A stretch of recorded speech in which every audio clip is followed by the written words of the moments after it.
everyone, this is Prashant back with a new lesson. Guys, in this session, I'll explain you the different concepts of having. So without wasting the time, let's have a look at the video, guys.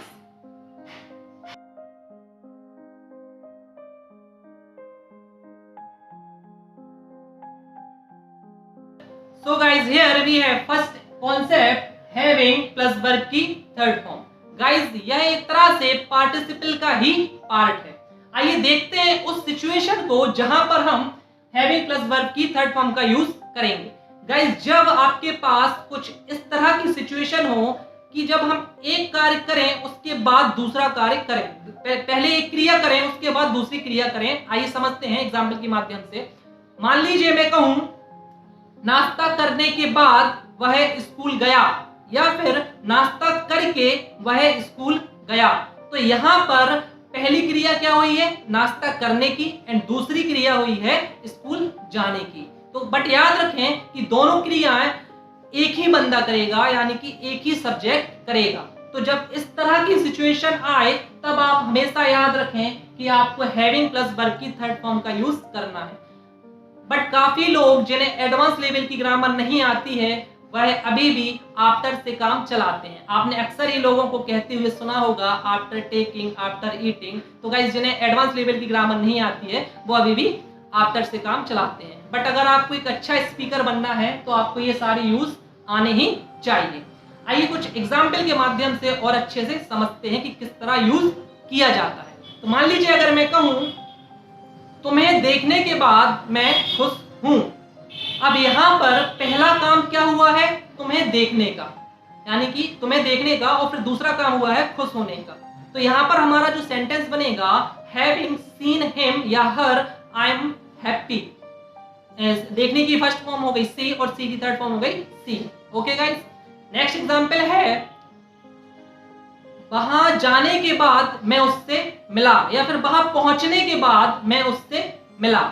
Having reached there, I met him. खाना खाने के बाद मैंने एक small walk ली. Having had the food, I taken a small walk. तो guys, आई hope कि आप हैविंग का यूज समझ पा रहे होंगे कि हैविंग के साथ वर्ब की थर्ड फॉर्म का यूज हम कब और किस तरह करते हैं. बट याद रखें कि जब भी आपके पास इस तरह की सिचुएशन आए तो आपको आफ्टर यूज करने से बचना है अगर आपको एक अच्छा स्पीकर बनना है. आइए समझते हैं हमारा दूसरा concept having to plus verb की फर्स्ट फॉर्म. गाइस, मैं इसके ऊपर एक वीडियो ऑलरेडी बना चुका हूं हैज टू, हैव टू और हैड टू का, जिसमें मैंने बताया था कि जब हम कुछ काम करने के लिए बाध्य होते हैं, एक तरह से हेल्पलेस होते हैं, मजबूर होते हैं वो काम करने के लिए. जैसे मैं कहूं मुझे स्कूल जाना है या फिर मुझे स्कूल जाना पड़ता है, तो यहाँ पर मैं मजबूर हूँ, हेल्पलेस हूँ स्कूल जाने के लिए, तब हम हैज टू, हैव टू और हैड टू का यूज करते हैं. प्रेजेंट में हैज टू और हैव टू और पास्ट में हैड टू का यूज करते हैं. तो यहाँ हमारा सेंटेंस क्या बनेगा? I have to school, I have to go to school. But इसी तरह के सेंटेंस अगर कॉन्टिन्यूअस फॉर्म में हो तब हम हैविंग टू के साथ वर्ब की फर्स्ट फॉर्म का यूज करेंगे. आइए गाइस समझते हैं एग्जाम्पल के माध्यम से. मान लीजिए अगर मैं कहूं मुझे स्कूल जाना पड़ रहा है, सेंस आएगा कोई क्रिया करना पड़ रहा है. ओके गाइस, सेंस यही आएगा आपका कि आपको मजबूरी में हेल्पलेस होकर कोई क्रिया करना पड़ रही है. जैसे मुझे स्कूल जाना पड़ रहा है, तो यहां पर हमारा सेंटेंस बनेगा I am having to go school.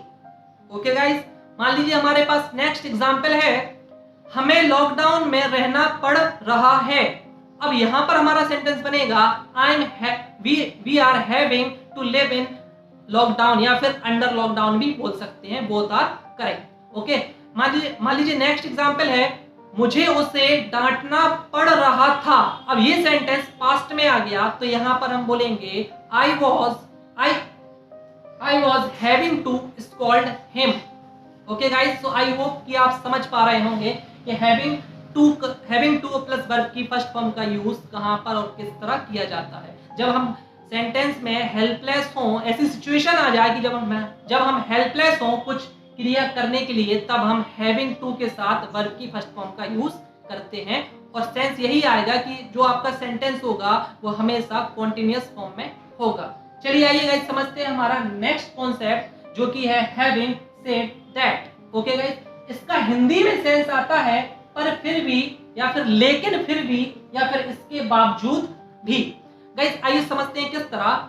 मान लीजिए मैं कहूं हैविंग एक डिफिकल्ट टॉपिक है पर फिर भी या इसके बावजूद भी मुझे इसे सीखना है, तो इसको हम इंग्लिश में बोलेंगे having is a difficult topic, having said that I have to learn it. हमारा नेक्स्ट एग्जांपल है यह रेस्टोरेंट महंगा है, इसके बावजूद भी या फिर भी मुझे यहाँ का खाना पसंद है, तो इसको हम इंग्लिश में बोलेंगे this restaurant is expensive, having said that I love the food here. हमारा नेक्स्ट एग्जांपल है मैं जानता हूं तुमने अच्छा काम किया है पर फिर भी या इसके बावजूद भी इस इंप्रूवमेंट का काफी स्कोप है, तो यहां पर हमारा सेंटेंस बनेगा I know you have done well, having said that there is still scope of improvement. I hope guys आप हैविंग सेड दैट का भी यूज समझ पा रहे होंगे। चलिए गाइस समझते हैं हमारा फोर्थ कॉन्सेप्ट हैविंग का, जब हम हैव की जगह हैविंग का यूज कर सकते हैं। मान लीजिए मैं एग्जांपल के माध्यम से आपको समझाता हूं। मान लीजिए मैं आपसे कहूं मेरे पास मार्कर है, तो हम नॉर्मली इस तरह बोलते हैं आई हैव अ मार्कर। तो गाइस एडवांस लेवल पर हम हैव की जगह हैविंग का यूज कर सकते हैं पास होना के सेंस में। गाइस आइए समझते हैं। मान लीजिए मैं कहूं मेरे पास एक कार है, तो यहाँ पर हम नॉर्मली क्या बोलते हैं I have a car, but जब आप हैविंग का यूज करना चाहते हैं तब हम एम के साथ हैविंग का यूज भी कर सकते हैं।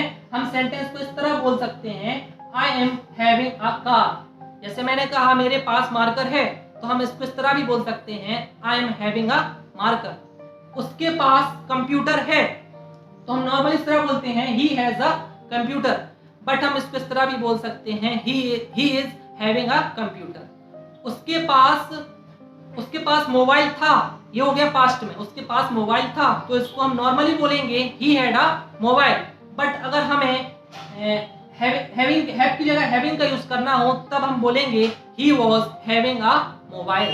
तो आई होप गाइस कि आप ये सारे कॉन्सेप्ट समझ पा रहे होंगे कि हम इनको किस तरह यूज करते हैं हमारे डेली कन्वर्सेशन में। तो चलिए गाइस इसी तरह देखते रहिए और सीखते रहिए। हम मिलते हैं नेक्स्ट वीडियो लेक्चर में। Thank you guys.